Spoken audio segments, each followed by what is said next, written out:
this page also we have done that there could be different classification of steam generator. And one classification is depending on circulation, natural, forced, and once through. Then depending on usage, utility, marine, and industrial. So let me tell you what is the difference. Utility is for electricity generation. Marine will take care of the propulsion and other auxiliary power requirement. But industrial, in many industry, steam is used for the purpose of the industry itself, not for power generation, but for heating, particularly for heating. And in some food and beverage industry, steam may be directly mixed during the process. So those are industrial boiler. So industrial boiler, as you can imagine, it will be much smaller, and the pressure will also not be very high like utility boiler. So we will go into some of them, not all of them. This also I have explained. I will not spend time over here. And this is another type of representation of the just previous drawing. Here one has to look into the strategic position of the superheaters. Superheaters are the component of the boiler where the steam temperature will be the highest, so they have to be put so that they can get maximum amount of thermal energy. So that is what has been shown here. So for utility boiler, this is a very typical shape. The way we are showing that U kind of inverted U kind of a shape of the boiler, and the one leg is much larger where it will encompass the furnace, and the other leg is smaller. So this will be very, should I? Okay. So this will be very this will be very typical shape of the utility boiler. Okay. Let us proceed. So this is depending on different modes of circulation. And mind that we are discussing, and mainly our discussion will be on subcritical boilers. That means the boiler, the type of boiler which at present in most of the cases we are having all over the globe. This is subcritical boiler. So here three circuits have been shown. So the first one is your natural circulation. It is written natural circulation. So in the natural circulation, what is happening? Feed water is coming, economizer. From economizer, it is coming to the steam drum, and then a circulation takes place. This circulation takes place. That means the entire water is never converted into steam. Only a part of it is converted into steam. And in this circulation, we do not have any pump. So due to the density difference, this is called downcomer. It should be designed in such a way so that only water comes through it, only saturated water comes through it. See, the entire water is saturated here. And when it is moving through the riser and heated portion of the furnace, then part of it is getting converted into steam. And then here it is coming, the steam is getting separated and saturated steam is taken to the superheater, and then superheated steam we are getting, it is going to the turbine. So this circulation or this loop is a natural circulation loop. So that's why this boiler is called a natural circulation boiler. Now, natural circulation boiler need not be very small. I mean, there could be small, all the small boiler could be natural circulation, but at the same time, natural circulation boiler could be very large also, means high capacity. Only thing is that natural circulation boiler will operate at relatively low boiler pressure. At a relatively low boiler pressure. Can anybody tell me why it should be at relatively low boiler pressure? natural circulation boiler will operate only at a relatively low boiler pressure. It can generate more steam. The boiler could be large enough. But I mean, if we raise the pressure, then natural circulation does not operate properly. Can anybody tell me why? Steam will come into the water line in case of high pressure boiler. No. What is happening? Please keep this question in mind. There are several reasons for it, at least 2-3 reasons, and we will discuss in today's class itself. So please keep this question in mind. So forced circulation is just a modification of natural circulation. So in this loop, we have got a pump. Now, most of the utility boiler could be of this type, that there is a pump here. Okay. And then what will happen? Any natural circulation thing is little bit self-controlled. You do not have much control on it. You can design the geometry, etc., so that we will get the amount of natural circulation.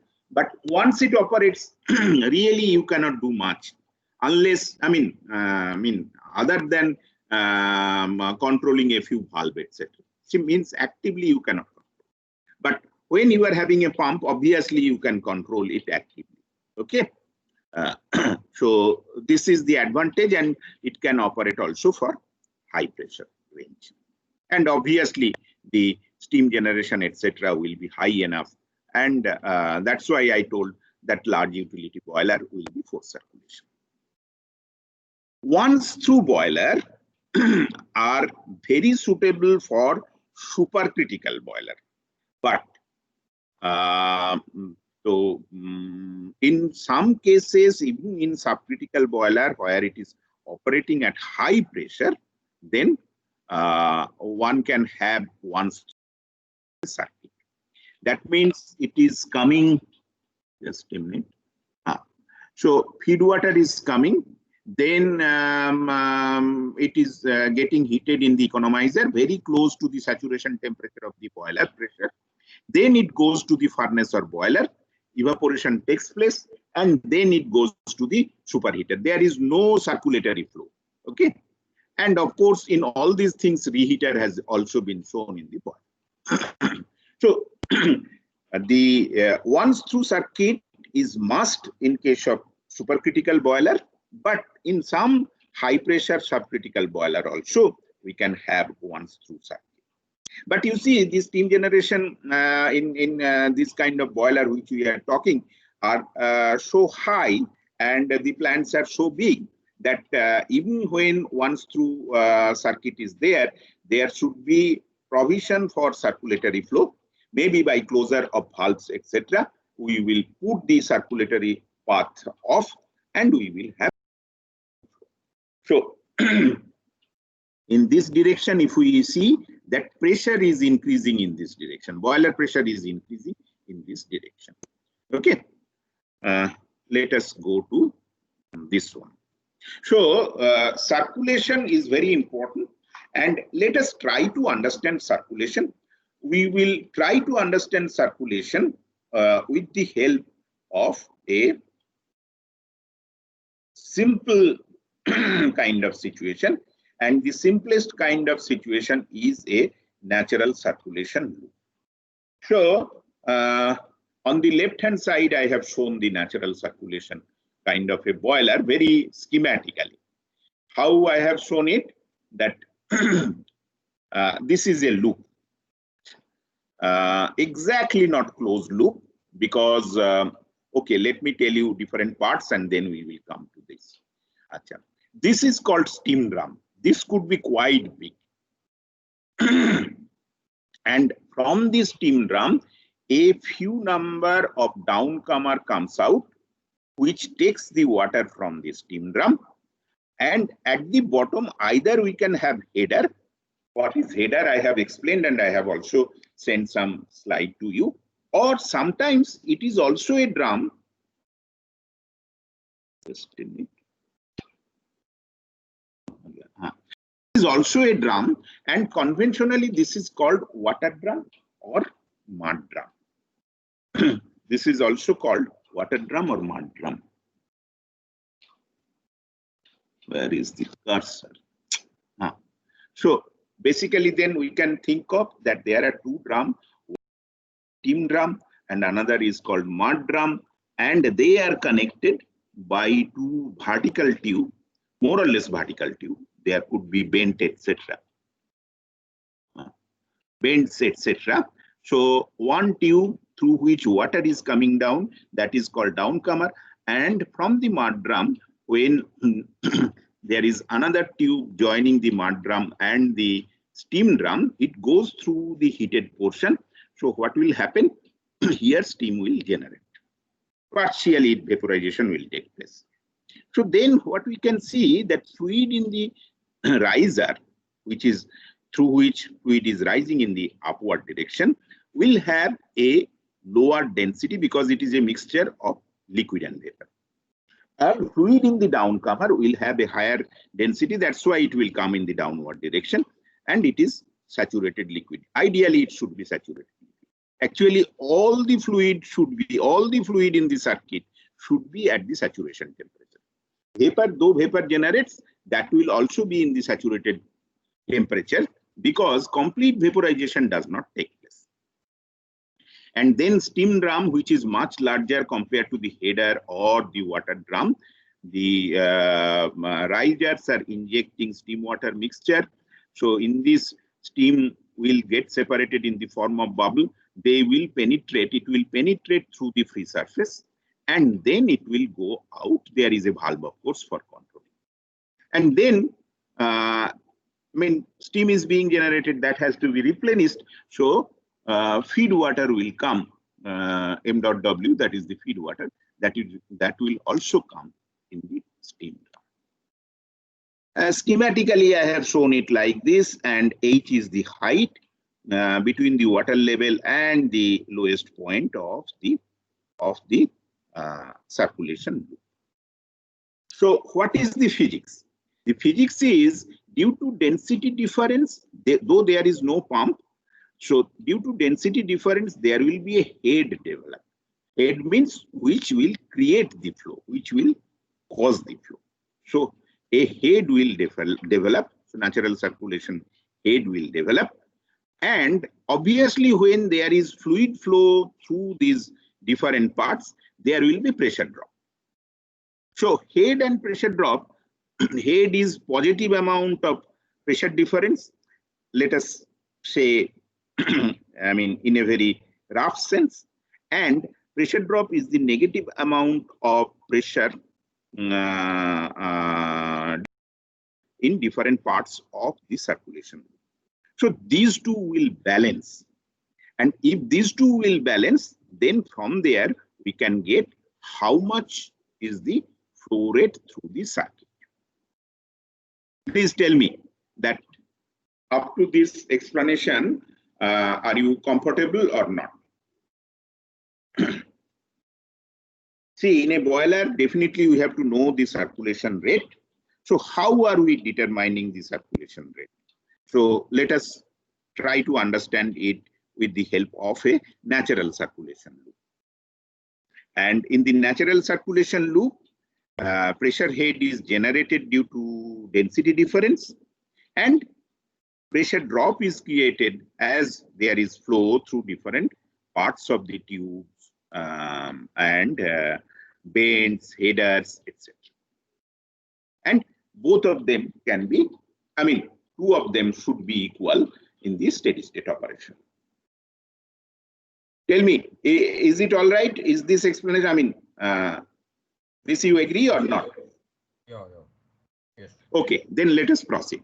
So the pressure difference, the pressure head available for natural circulation, that is delta P, that is equal to G into H, rho D minus rho M. Rho D means density of the fluid in the downcomer. Rho M is the density of the mixture, which is steam water mixture, and that should be some sort of average. Because you can understand that when fluid is entering here, it is saturated liquid, and then gradually the amount of vapor that will increase, and at the exit it will have the maximum amount of vapor. So rho m is not constant along the length of the riser.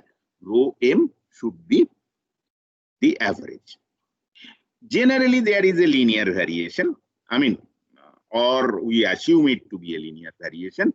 Considering a linear variation of density along the height of the riser, rho m is equal to rho bottom plus rho top. Rho bottom should be the saturated liquid density only, that is rho d. And rho top is 1 by V top.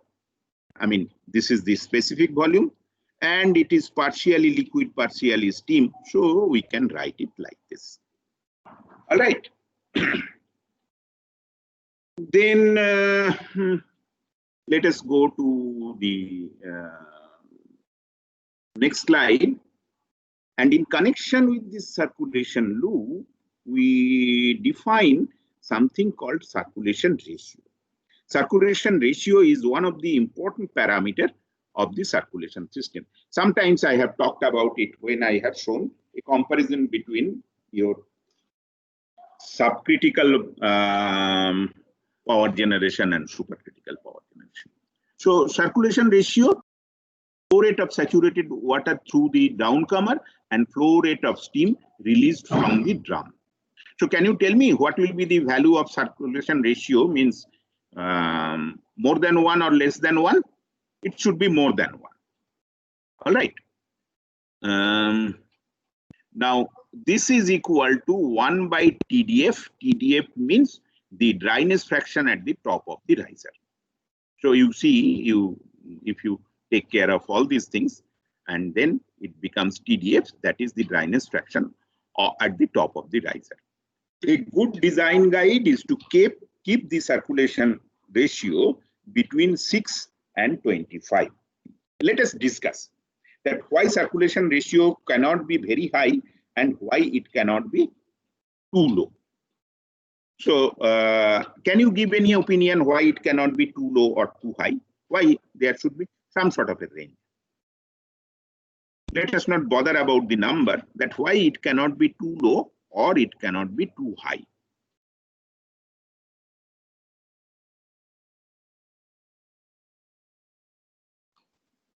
Anybody, please. Okay, first let us see why it cannot be too low.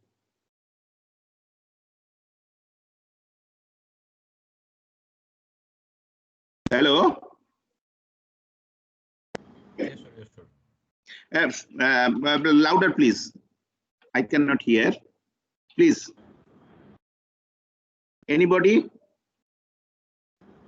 No clue. Achha. If it is too low, that means M is equal to, M is very close to mg. That means whatever water is going through, most of it is getting converted into steam. So if we go to the previous page, just to see schematically, that here most of the path or most of the cross section is occupied by steam. But high heat flux is there in the boiler. Most heated portion is occupied by this tube. So there will be local heating. And due to local heating or local overheating, there is heat given by the furnace, but it is all steam, it is not water. Heat cannot be taken away by the fluid very effectively. So tube failure may take place. Is this all right? Okay. Yes, Have you done already heat transfer? Heat transfer, have you studied? Yes, sir. Yes, sir. Okay. If you have studied heat transfer, then you have studied boiling also. So what are the different modes of boiling? Hello? Can you remember the modes of... There are 3 modes here. Bolo? There are 3 modes. But it seems I've forgotten.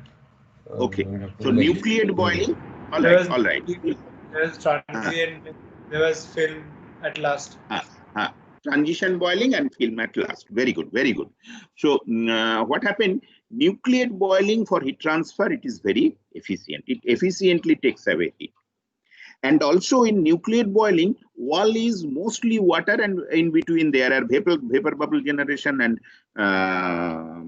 release of vapor, or rather departure of bubble and new bubble generation like this. It is a dynamic kind of a phenomenon. And on the other hand, if it is a film boiling, then the wall is covered by a vapor blanket.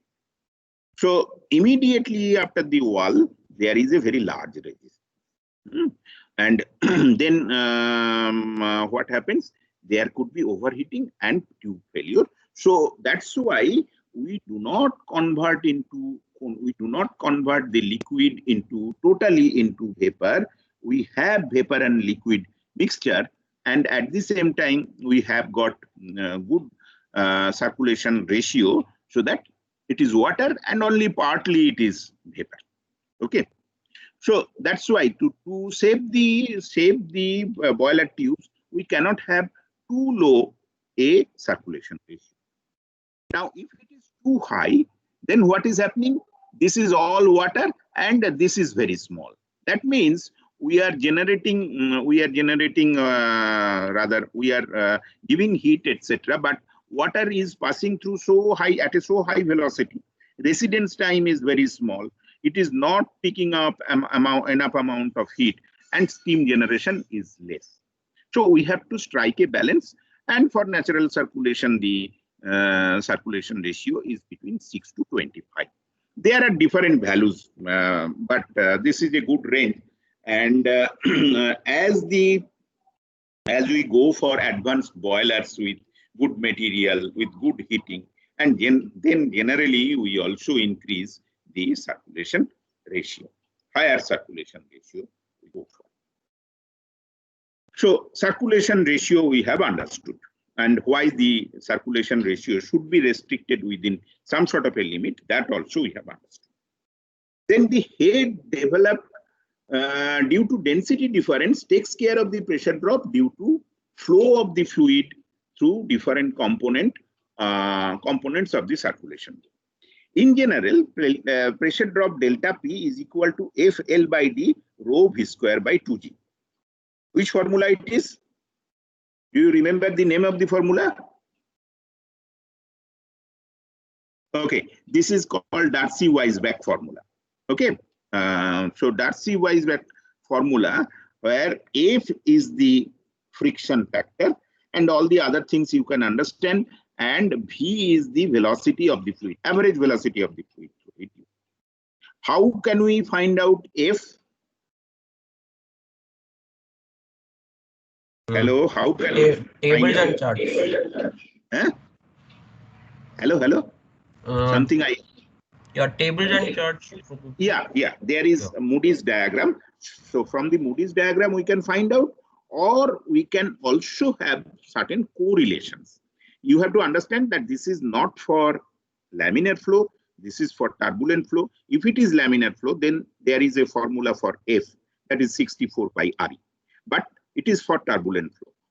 Unfortunately or incidentally, almost all the industrial flow situations are turbulent. So what we can get? We can get this thing either through some sort of correlation or Moody's diagram. Generally for boiler design, or people will not go to Moody's diagram. People will have correlations. Okay. Then mass flow rate through of saturated liquid through n number of downcomer tubes. So downcomer is easy to analyze. Why? Because liquid will flow through this, and single phase. And you see, I have given some range that downcomer diameter will be 150 to 200 millimeter. And from the number, you can find out that it is more or less conversion from inch to millimeter.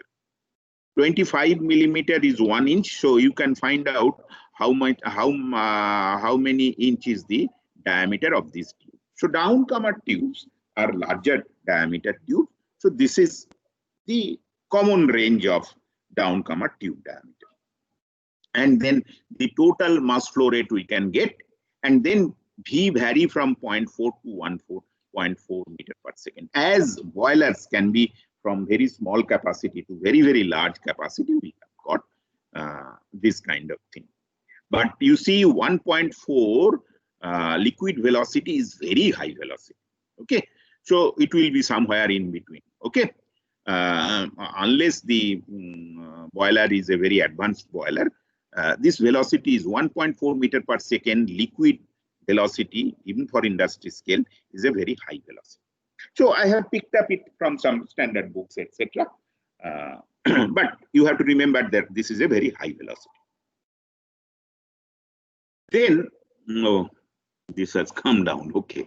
The riser tubes are of 52.5 millimeter to 76.5 millimeter diameter and more in number. You can understand that their diameters are small and they are more in number. Okay, let me ask why they are more in number. Why compared to downcomer tube, the riser tube numbers are more? By now you know what. Just a minute. By now you know what is downcomer and what is riser. Okay. So tell me. So in steady state, like incoming mass flow rate should be equal to outgoing mass flow rate. So because like downcomer dia is large, the mass flow rate through a tube will be large. Yeah. No, that is all To right. increase heat transfer, sir. So all the heat furnace transfer. surfaces will be surrounded. The entire furnace surfaces will be surrounded. I told that it is a box-like thing, rectangular, very large rectangular box. So they will be surrounded. So there will be, large number of tubes, small diameter. There is another reason. You see, the density through the downcomer is high, but density through the riser is small because that is steam and water. So we need more area. And same flow rate, let's say it is same flow rate, but density is low. So volume flow for rate all should be these, ठीक ना? Yes, sir. Yes, sir. So that's why the riser diameters are small and very large number of risers will be there. The riser tube should generate steam in sufficient quantity without causing any DNB, departure from nucleate boiling. We have discussed it already. Sorry, this has come down. Alpha is the void fraction of steam water mixture through the riser tubes. So alpha, when we study the mixture flow, conventionally this is known as two-phase flow, that there are two phases, vapor and liquid.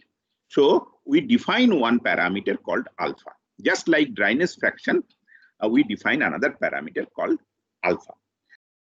Volume of the water and then divided by the total volume. The specific volume of the mixture will be given by this, and density will be given by this formula. Okay, specific volume formula was known to us, so density will be given by this formula. Now, if we assume that locally, at least locally, the alpha does not change with the axial length, then alpha can be defined as the area of vapor divided by the total area of the tube, Ag by Ag plus Af. Okay. Then we define another quantity. Now, there is a mixture. From the outside, we may think that the mixture is flowing with some sort of a uniform velocity, but it is not like that. So there is a mixture, and mixture of vapor and liquid, and vapor is much lighter compared to the liquid. So obviously the vapor will have a higher velocity compared to the liquid.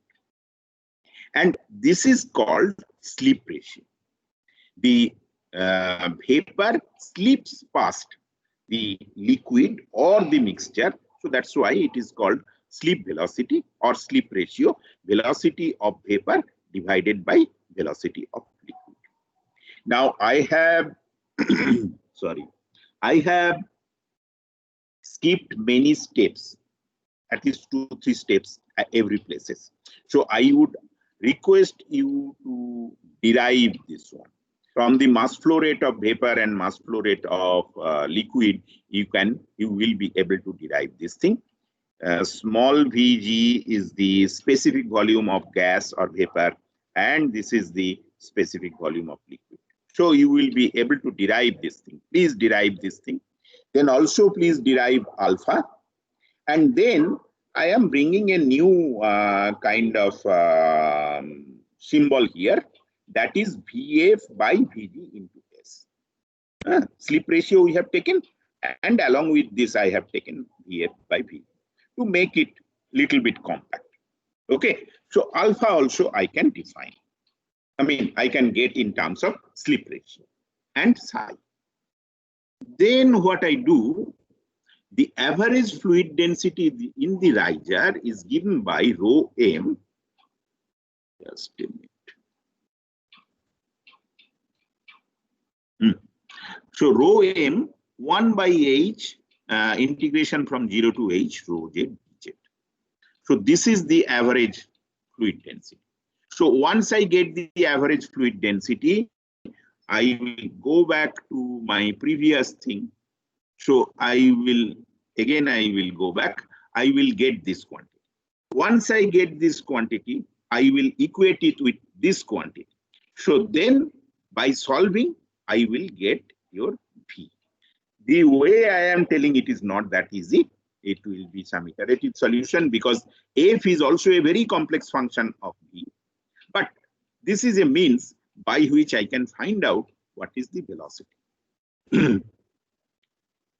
So then the mass flow rate through the circuit can be found out. I have got here, see, above equation can be solved depending on several design conditions, including the heat absorption rate of the riser. In case of uniform axial heating, you will get some sort of a formula. I will also request you to derive this thing. So rho m you will get like this. By balancing the pressure head and pressure drop in different parts of the loop, one gets this equation. Rho m we have determined, and then delta PD, that is pressure drop in the downcomer, delta PR, pressure drop in the riser. This is bends and this is header. So with all the pressure drop in the loop, this can be equated with the pressure generated due to what? Due to the density difference. And these are called, all these terms will contain some velocity or complex function of velocity. Then if we solve, we will get the velocity. Okay. It is easier said than done. I will give you one or two very simple problems where many things will be assumed. But let me tell you where the challenge lies and why it is difficult. First thing is that the heat absorption rate has to be taken into consideration. Then only we can do a good solution. And then delta PD, you see here through the downcomer only liquid is coming. We can very easily calculate this. Delta PR through the riser, liquid and vapor mixture is going up. So to calculate the pressure drop when this kind of two-phase flow is there, and that too the void fraction is changing from one point to another point. At the bottom end of the riser, void fraction is equal to 0. At the top end, it is maximum. In between, there are changes. So this is not very straightforward. In fact, these are all research problems. In case of boiler, of course, they have got, and I mean, some sort of design chart, etc., or design experience. They do it, but natural circulation, these are all research problems. And then bends, headers, etc., these also pose some sort of a problem. So most of the cases, you assume thing and then solve, and then iterative solution is needed. And then over and above, let me tell you, my analysis or the analysis which we have proceeded with, I have shown only one downcomer and one riser. There are a number of downcomers and downcomers are more or less uniform. But risers are not uniform. Riser length will differ, and risers are box-like furnace. So heat input at different location of the riser, that is also different. So you can imagine. That how complex it will be if we on pen and paper, or let's say by some sort of a computer program, if we want to solve this problem to find out the velocity, which is very, very important, and we have to do it. Means a boiler designer has to do it. So, this is quite complex. Okay, but I mean, it can be done. It is not that it cannot be done. It is a complex problem, but not unsolvable problem. Okay. So can you give your opinion and or comments, or if any question is there up to this point?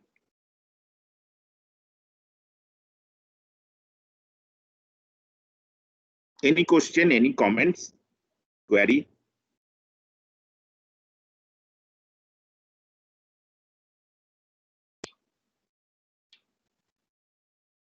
No question. Well, if there is no question, then let me go a little bit back. So here we have discussed this system, but there could be force circulation, and force circulation is quite common. So the head developed will be due to the pump plus due to the density difference.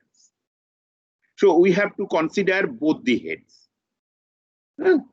We have to consider both the heads, and obviously things will be a little bit difficult. And as I have told that I am showing only one drum, but there are, of course, the common design of boiler nowadays for big boiler, that is one drum. But earlier days, we used to have multiple drums also. Sometimes now also there are multiple drums. So you can understand that all sorts of connection will be there between circuits, and things could be quite complex. All right. So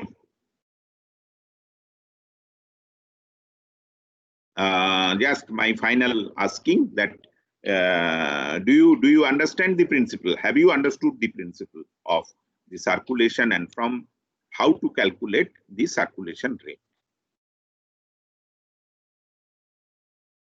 Yes or no? Have you understood it? Yes, sir. Yes, sir. So basically, we are calculating what is available head. The available head could be due to density difference, or could be due to pump and density difference.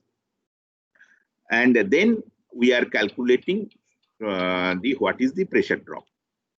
And pressure drop will contain the velocity. So obviously a solution, difficult solution of this kind of equation will give us the velocity. So that is in nutshell is the. So here I am showing some sort of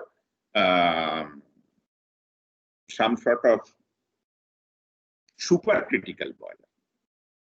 The supercritical boiler looks like your subcritical boiler, but there are some changes. We do not have any circulation loop. It is once through. And here you see, I will take this point later on also. Generally in subcooled boiler, here the boiler tubes are there through which the riser tubes are there, and those riser tubes are vertical. In this case, these are spiral. So you imagine that it is a rectangular box and something like a spiral thing is surrounding it. And so the boiler tube, which starts from here, goes like this, like this, like this, like this, and comes out of here.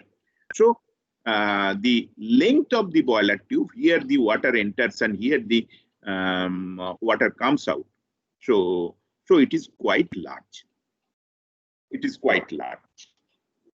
Why it is so? Because here we are converting into steam without going into circulation. I mean, again, these are misnomer. I cannot call it steam. See, because it is outside the dome and from liquid, let's say, I mean, conventionally what we think liquid, from there, something like vapor is being generated. So at the inlet, whatever density is there, and at the outlet, whatever density is there is a very large difference. Only thing is that when vaporization takes place, this density difference takes place abruptly. That kind of abrupt density difference is not taking place when we are having this once through boiler. But in the once through boiler, to prevent the boiler from overburning, overheating, we should have large amount of flow rate through the boiler. So large amount of flow rate through the boiler, good, it will prevent from overheating, but at the same time, it will absorb less amount of heat for steam generation.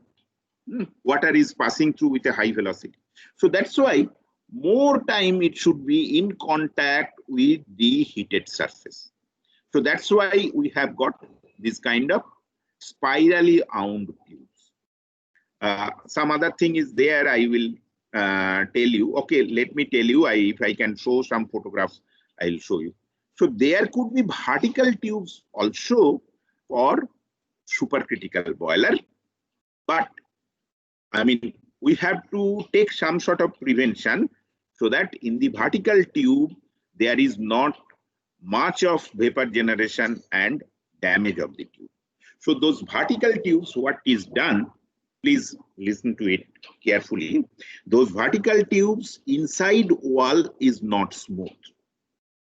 With proper machining or proper manufacturing technique, the inside walls are having spiral grooves. These tubes are called Rietveld tubes. I will send you some photographs, etc. So if there are spiral groove, in those spiral groove, though there is large amount of vapor generation, water like to cling or get attached to those spiral grooves. So wall is not heated that much. So either we can have vertical tube with spiral groove or Rietveld tube, or we can have this kind of spirally wound smooth tube. Okay.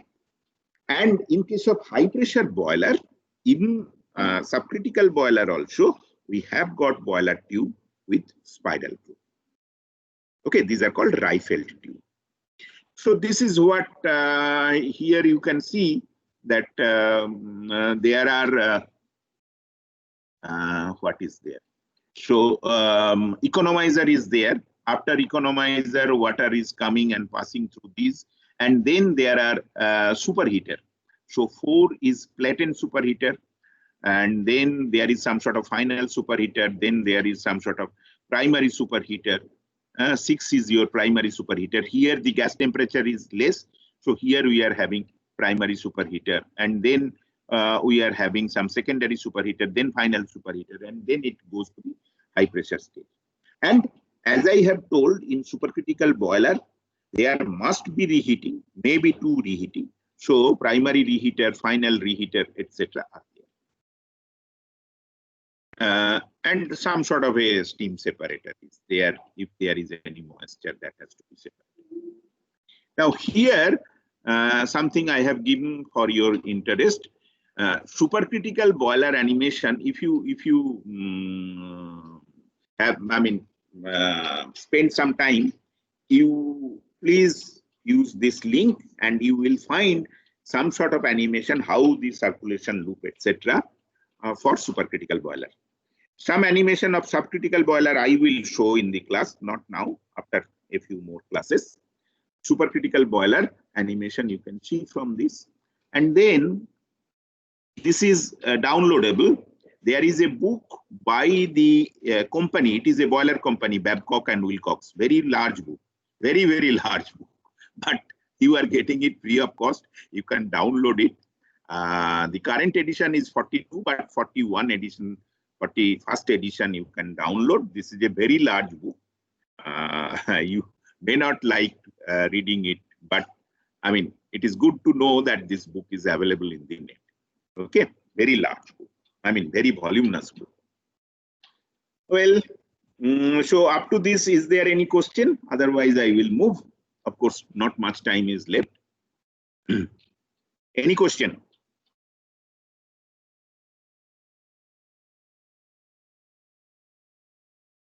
Hello? No, so then I will proceed.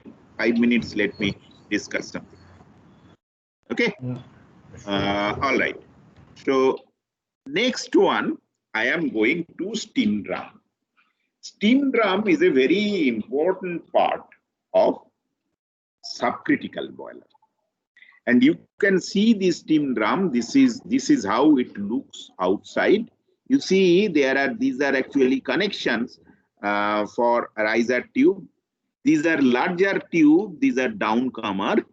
And at the top, you have to take out steam. So at the top, there are connections for what? For steam outlet.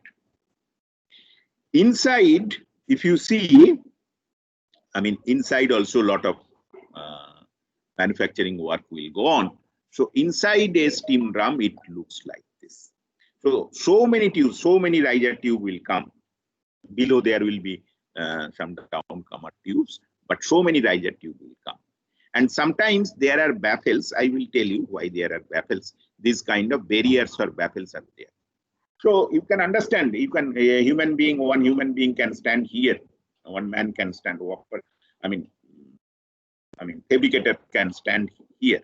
A lot of people. So you can understand that this is quite big. But there are many things inside which are known as internals of steam drum or steam drum internal. So let us have some idea regarding what are the steam drum internal and what are their purpose. Okay, so you can get some idea regarding its this one dimension, etc. Here probably there is a human being, some operator or inspector or whoever it may be. So in comparison, you can get some idea. And I mean, do not think that this is the largest. It could be even larger. All right. So now I have given a schematic diagram of a steam drum. So as I have told that there are number of internals. So really there are number of internals. I will explain. Now problem with schematic diagram is that they give something, but always they are not very correct. Like it has shown baffles this, but it is not baffle. These are baffles. Please note it. These are baffles. This is basically a cyclone separator. No, it has shown baffle this line. So this is a baffle. Yes, sorry. This is a baffle. This vertical thing, this is a baffle. So this is a baffle, and inside the baffle, whatever is there is a cyclone separator. But what is wrong in this diagram, let me tell you. It has shown number of riser 1, 2, 3, etc. Downcomer also 1, 2, 3, etc. But I have told number of times that downcomers are less in number.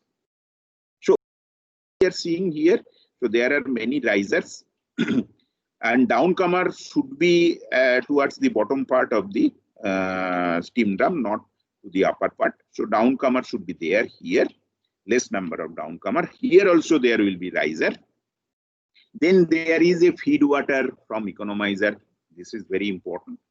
And then there are separators, cyclone separator and other separators, baffles, etc. So I think I will start again with this diagram in our afternoon class. So please try to, I mean, these are descriptive but very important and interesting thing for the operation of boiler. So please try to, concentrate when I will tell this. Lastly, if you have any question, please ask. Otherwise, we will end this class. Any question so far, whatever I have told in today's class regarding circulation, particularly regarding circulation? If not, then let us end this class. All right.